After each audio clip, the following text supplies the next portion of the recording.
বাঁকুড়ার মুকুটমণিপুরে কংসাবতী জলাধারে গতকাল নৌকা বাইচ প্রতিযোগিতার আয়োজন করা হয়। 2 রাউন্ড মিলিয়ে মোট 50টি নৌকা প্রতিযোগিতায় অংশ নেয়। প্রতিটি নৌকায় 2 জন করে প্রতিযোগী ছিলেন। নৌকা বাইচ প্রতিযোগিতা দেখতে ভিড় জমান বহু মানুষ। প্রতিযোগিতায় জিতে উচ্ছ্বসিত প্রথম স্থানাধিকারী।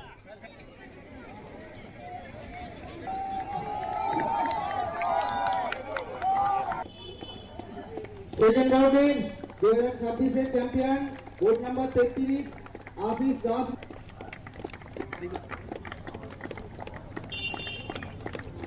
প্রথম মানে নৌকা চালাই 25টা নৌকার মধ্যে 24টাকে মানে ফেল করে ফার্স্ট হয়েছি।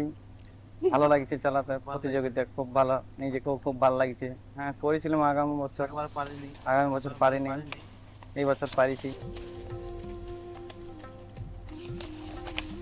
নৌকা বাইচ প্রতিযোগিতায় বিপুল সাড়া পাওয়া গিয়েছে বলে জানিয়েছেন খাতড়ার মহকুমা শাসক শুভম মৌর্য। গত বছর থেকে আমরা এটা ভেবেছিলাম কি জলাশয়কে আমরা নৌকা বাইচ প্রতিযোগিতার জন্য ইউজ করতে পারি।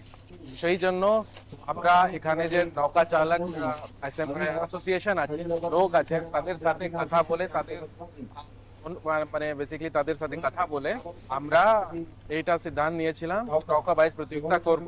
তো গতবারেও নৌকা বাইচ প্রতিযোগিতা হয়েছে, খুব ভালোভাবে হয়েছে, আর এবারও আজকে এটা দ্বিতীয় ধাপে হচ্ছে, খুব ভালো করে নৌকা বাইচ প্রতিযোগিতা হয়েছে।